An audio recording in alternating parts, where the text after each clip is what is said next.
guys, this is the Retro Flora podcast. I'm Brenda. And I'm Charmy, and we're just two crazy sisters with an opinion and a channel. If you like true crime, conspiracy, and supernatural crap, then this is your channel. Well, today, you guys, it is not a true crime. I don't even know if you would put this under conspiracy, but we are going to talk about the Doomsday Clock. Yeah, I only heard about this because of you. Oh, yeah, I saw it trending last year on TikTok. I was like, what is that? And I listened to it and I was like, oh, this is, I don't like this. But, yeah, so as you all know, or maybe you don't know, on January 24th, they released how many seconds are left on the Doomsday Clock. So you're probably like, what does that mean? Well, guess what? Your girl Brenda is here to tell you everything. Let's jump into this. The Doomsday Clock is a symbiotic timepiece that shows how close we are to the world ending. On the clock, midnight marks the point of the end of the world as we know it. The hands of the clock are moved closer or further away from midnight depending on the scientist's evaluation of the existential threat at a particular time. Wait, so people decide how close to midnight it is? Yes, a group of scientists. And trust me, I'm going to get into who these people are and what qualifies them to dictate. Why do they matter? Yeah, trust me, there's a reason why they qualify on predicting how predicting how close we are on total world annihilation. So who are the scientists?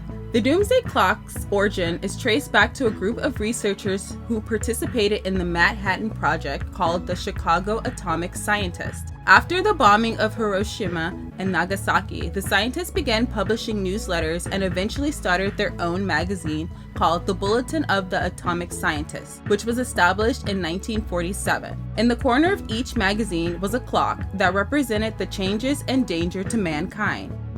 Martel Langsdorff, a wife of one of the scientists on the Manhattan Project, decided to use a clock because it symbolized urgency. Eugene Rabinowitz.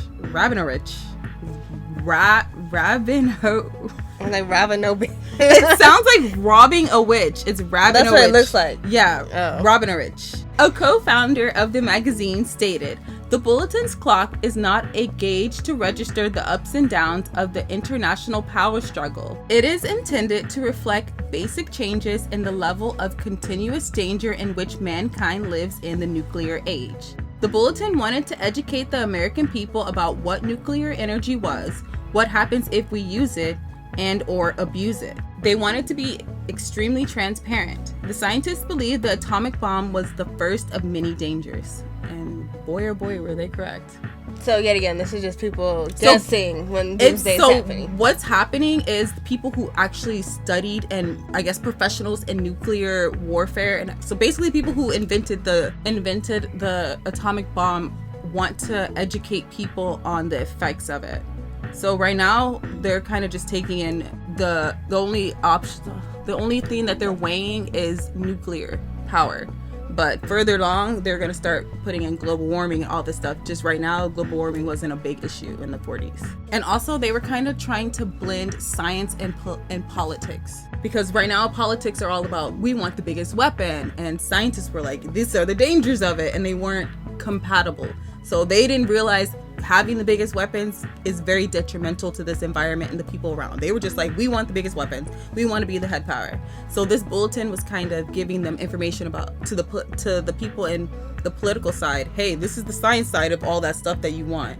And keeping the public educated as well. Twice a year, the Science and Security Board, which consists of globally recognized leaders all over the world who have expertise in nuclear risk, climate change, and destructive technology, meet to discuss world events and reset the clock as necessary. Midnight takes everything into consideration, including political tensions, weapons, technology, climate control, and pandemic illness. The clock is never set or reset as real-time events go on every year. Instead, the board scientists meet and discuss global events and then add or subtract where we were the previous year. So basically, let's say last year we were 7 minutes to midnight, and everything that they're putting in consideration, instead of starting the clock over, they'll either, if we did good, they'll add time. So we will be 10 minutes to midnight. But if we did bad, any of these things were talked about, political tension, weapons, technology, climate control, all that stuff, if any of that comes to play, then we'll lose time and bringing us closer to midnight, which would be the end of the world as we know it. So we're gonna jump into the timeline of the clocks. So you'll see why we're so close to midnight. I mean, it's not like it's hard to guess why we're so close. Like, a lot of stuff has been going down in the past few years. You're gonna see how in the beginning they really were taking this clock into consideration and trying to be better, and you know, as time went by, yeah. But like, I feel like people done some good stuff. It just didn't outweigh the bad, I guess is what it is. In 1947, the clock was set to 7 minutes to midnight. In 1949, the clock decreased by 4 minutes, reading 3 minutes to midnight, because the Soviet Union tested their first atomic bomb. In 1953, the United States tested their first thermonuclear device as part of the Operation Ivory, which was a series of 8 American nuclear tests. So they did this 8 times. Which decreased the clock by 1 minute, resulting in 2 minutes to midnight. In 1960, the hands increased by 5 minutes, bringing us once again to 7 minutes to midnight. The world began to understand what nuclear weapons could do. People began protesting, and the counterculture movement began to come forward. So basically, this is our hippies, make love, not war. Yeah, well, civil rights. Yeah, and civil rights. So all that's coming into play, which is why we gained time, because it was doing good for the world, good for humanity. 3 years later, in 1963, the United States and the Soviet Union signed the Partial Test Ban Treaty, which limited atmospheric nuclear testing. So we gained 5 minutes, leaving us at 12 minutes to midnight. Oh, yay! I know, yay! We're in double digits! In 1968, we lost 5 minutes due to a number of things. The United States got involved in the Vietnam War. We also had the Indo-Pakistani War and the Six-Day War, which basically was Arab states versus Israel. Also, France and China did not sign the Partial Test Ban Treaty because they wanted to be a part of the nuclear arms race and wanted to continue developing them. I mean, I'm not surprised. Yeah, I'm not surprised either. It's just like, dang, y'all, the clock is ticking and y'all still over here playing around. I mean, like, do they even know about it? I think so. I think that's worldwide. Yeah, I think it's starting to get known at this point. In 1969, shout out to my mom. Sorry. That's her birth year, y'all. The clock increased by 3 minutes, bringing it to 10 minutes to midnight. Every nation in the world, with the exception of India, Israel, and Pakistan, signed the Nuclear Non-Proliferation Treaty. In 1972, the world did some good and added 2 more minutes, making it 12 minutes to midnight. The United States and the Soviet Union signed the first Strategic Arms Limitation Treaty, aka SALT, and the Anti-Ballistic Missile Treaty, ABM. In 1974, we lost 3 minutes because India tested a nuclear device called the Shining Buddha. Wait, do they count serial killers? No, I don't feel like that's because that's not a world. Like, there's a serial killer in California. That's not a world issue. Oh, so it's only world issues. It's not just every bad thing. It's just, okay. So like, also, can we sit here and take some recognition to see that India created a nuclear device and called it the Smiling Buddha, which is kind of the opposite of Buddha. What Buddha wanted. Yeah, it's like, okay. In 1980, we lost 2 minutes, and in 1981, we lost another 3 minutes, bringing us to 4 minutes to midnight. President Jimmy Carter pulled the United States out of the Summer Olympic Games in Moscow, and Ronald Reagan became president and scrapped the reduction of arms control. And also, I'm pretty sure they were responsible for the war on drugs. Oh, yeah. But yeah, you know, that's only in the United States. So I guess that is this is a conspiracy episode. So yeah, that's kind of like a big you to Russia. They're just like, yeah, we're not going. Also, Jimmy Carter took us off the metro. What's not the metro? The metric system. Oh yeah, so yeah, I mean that just affected America, but that affected everybody world around. I don't care what anybody says. We lost a minute. In 1984, tension between the US and the Soviet Union continued to escalate, causing us to lose 1 minute. The Soviet Union and its allies, except for Romania, also boycotted the Olympic Games in Los Angeles. Yeah, they was on some petty crap right there. There's like, oh, okay, you want to do that? Okay, I got you. In 1988, the clock gained 3 minutes due to the United States and the Soviet Union signing the Intermediate Range Nuclear Force Treaty, leaving us at 6 minutes to midnight. In 1990, the Berlin Wall fell, causing us to gain 4 minutes. In 1999, the world was the safest it's ever been since the start of the Doomsday Clock. We gained 7 minutes, leaving us at 17 minutes to midnight. This was due to the dissolving of the Soviet Union, and for 9 years we continued to lose minutes. In 1995, wait, you know what sucks though? This is like literally the year right before I was born. I could have been born in the most peaceful year, but no, y'all had to mess it up. Well, actually, technically, I was born in a peaceful year because in 1995 we lost minutes. So, yeah. In 1995, we lost 3 minutes, and in 1998, we lost another 5 minutes due to global military spending. In 2002, the United States rejected a series of arms control treaties, causing us to lose 2 more minutes, leaving us at 7 minutes to midnight. And so, one of the reasons that it's thought that the United States didn't sign the treaties was because of 9/11. So after the terrorist attack on 9/11, they were just like, we're on 10 and we're not signing any peaceful treaties and we're coming for everybody. They want to be hypocrites. Be like, I don't want to sign peaceful treaties and then peace down. I think that's what it was. A second later. Right. So that is to believe why they... It's up in the air. Yeah, because, we all got our little thoughts on what happened, but we'll keep that to ourselves. In 2007, the threat of climate change and North Korea testing nuclear weapons caused us to lose 2 minutes.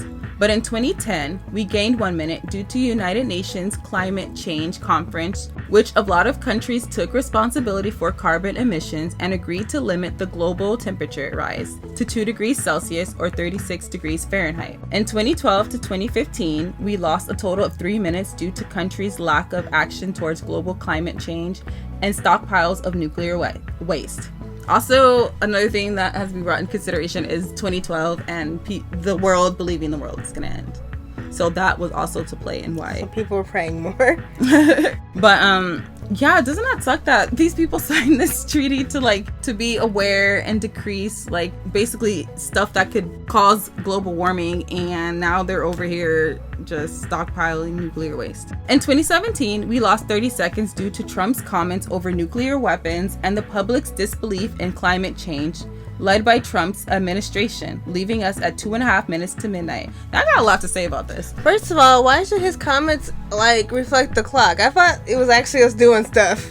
Well, I feel like we should stay wherever we want. The clock should stay the same. I think because he was making these comments on Twitter, it was kind of like the thought of nuclear war was in the air because he was just blatantly just saying stuff like that. Yeah, but I think if we do nuclear war, that's when we lose minutes. Just talking about it, we shouldn't lose minutes for that. I guess because they didn't know where this was going to head. They didn't know if the United States was going to be doing stuff. They were just like, we got to take it in consideration. Because they also took in consideration Trump's disbelief in climate change, which because he disbelieved it, a lot of stuff stopped happening that could, quote unquote, not stop, but help reduce emissions and stuff to climate change. Yeah, so that kind of caused us to lose minutes because now people aren't taking climate change seriously. They're thinking oh, this is some conspiracy. If you think climate change is conspiracy, I don't really know what to tell you. I don't know if the earth just gotta fall apart for you to understand that it's getting hotter. Our winter right now, California got a winter. We don't have winters, so we really got a winter right now. Yeah. I went to work at 2 o'clock in the morning and it was 39 degrees. Yeah, I know that's not cold for some of y'all, but that's cold for us, okay? We ain't used to that. We really not. Honestly, though, I feel like just Trump getting elected gave us less. You elected Trump, minus 10 minutes. We're not on the bash Trump bandwagon, but we will say this. I have an aunt who lives in another country, and during the election, she literally called me and was like, are you serious about Trump running for president? Because we think this is a joke. Other countries think this is a joke. We think you're a joke. And I'm just like, yeah, I guess we just gonna be a joke. Because he's definitely running for president. So in 2018, we lost another 30 seconds. And there was a lot of factors contributing to this decision. But the biggest one was the U.S.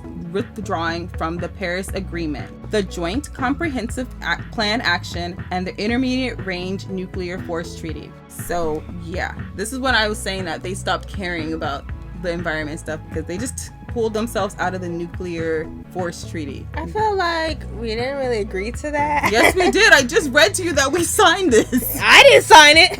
You should sign it. This is a treaty to keep nuclear war. Did you say they didn't sign it? No, we signed it, but during this year, Trump pulled us out of it. I know. I'm saying, like, we didn't tell Trump to do that. Yeah, I know we didn't tell Trump to do that. He just did it, but it doesn't matter because as you see, a lot of the stuff that's bringing us closer to midnight, us as the individual people have nothing to do with this. In 2020, we lost 20 seconds, making it 100 seconds to midnight. This was due to the world leaders not dealing with the increased threat of nuclear waste and the end of the Intermediate Range Nuclear Force Treaty between Russia and United States.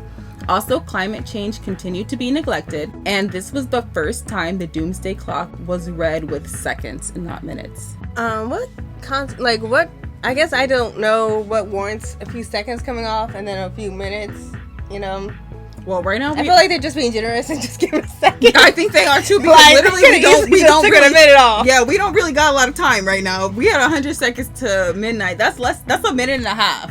A little bit over a minute and a half. Like, that's kind of bad. It's like, look, we take another minute and we just gonna be dead. So in 2023, we lost another 10 seconds, causing us to be at the closest we have ever been to midnight, 90 seconds. This was largely due to the 2022 Russian invasion of Ukraine, the increased risk of nuclear escalation, and the biological threat of COVID-19 still lingering in the air 3 years later. And on January 24th, 2024, the clock remains the same with 90 seconds to midnight. So we didn't lose anything from the conflict in Israel and Palestine? No. So I guess it's still staying the same. Yeah. No, they're just like, we don't want to lose any more seconds. Because not only that, we also have to take in consideration Japan and Taiwan and the Congo and just a lot of stuff that's really happening that personally I would have. China and Taiwan. I'm sorry, yes, China and Taiwan, not Japan. Sorry, Japan, you guys are peaceful in life. We just have, I guess, yeah, honestly, this year I thought we was going to be like 20 seconds to midnight because of all the escalation that's happening. That's really scary. And just right now, even the thought of nuclear war being on the table is scary. Yeah, especially since you guys, we have nothing to do with this dick swinging contest between these nations. Okay, we really don't, but we're the ones who are gonna suffer. So yeah, what do you think? Because this, I last year when people saw this and we saw we were 90 seconds to midnight, we was freaking out. Well, do you think if we actually go 1 a.m., are we actually gonna die? Do you actually think that? Girl, if we 1 a.m., we dead. We didn't even get a chance to process that we died. 12:01. Do you think we're dead? I think it's gonna be the end of the world as we know it. So it may not be the end of the world for humanity, but it's not gonna be how we're used to it being. I just think that it's a clock that is man-made. It's not like... Yeah, so is the threat that's happening to us is being man-made. Yeah, but the thing with that is this is like I'm saying, like you said, there's only 10 seconds taken off, but I feel like more should have been taken off. Well, maybe there's a math to it. The bigger the number, the more you can take off of it. I need to see the algorithm. Girl, I feel like if they sat here and explained the algorithm to me, I would still be looking at them like, what did you just say? I don't know. I don't believe that. Me personally, I don't believe anything's gonna happen. Like, if this year's we're at midnight, I think we're fine. I don't think we're fine. I think maybe you're thinking we're fine because nothing has happened to you, but as I go on TikTok, people are not fine. It is midnight for some people. So when we're looking at midnight, we're not just taking in consideration ourselves all by ourselves, not just one country. We're looking at a whole bunch of stuff. I'm talking about the whole world. So if we reach midnight, you think that the world's gonna end? No, the world's gonna end as we know it. I'm telling you, it's not going to be like bloosh, everybody is dead. It could be a solar flare comes out and wipes out technology, and that is the world has ended as we know it. We don't have that technology. I can't say that word. Technological. Give us 1 second. It's the word technological. Okay. Advancement. I think that you think when I'm saying end of the world, it's like everyone is dead, and I'm telling you that that's not the case. If I feel like you're putting faith in this clock, then I'm not putting faith in this clock. The clock is telling me 90 seconds midnight. However, I'm aware of what's going on in the world, and that's what I'm putting my faith in what I'm seeing. And what I'm seeing is a lot of chaos and, I don't know, calamity. It's a lot going on right now. And not just in one place. I feel like a lot of these times were things happening kind of in one place. And now it's happening all over the world. Because even with taking into consideration just the wars alone, let's look at the climate control right now. it's crazy. We have to introduce now the dangers of AI technology because we don't know where that's going to lead. So that has to be brought into political tensions, especially in the United States right now. There could be a civil war for all we know. So all that stuff is being taken in, not just the wars that are happening, but every concept. Food, famine, all that type of stuff. We're seeing earthquakes, we're seeing droughts in certain places. Like, it's so much being taken into consideration right now, as opposed to in 1947 when they weren't really worried about all that other stuff. So I'm not saying like trust this clock. I'm saying trust what you're hearing and seeing and do your own research, because it's not all hunky-dories and sunshine. Even right now in the United States, the middle class and the rich the gap is starting to be great. So who knows what that's gonna lead to. We saw what happened in the French Revolution, and I'm not saying we're gonna be cutting people's heads off, but at some point the poor are gonna get poorer and they're gonna be like, we've had enough. Well, we're the poor, so I guess the rich people is the one that they worry about. Better start throwing some money at us because it's about to get bad. Okay, this is editing Brenda here. I meant to say 1991, not 1999. So just to be clear, the peacefulest.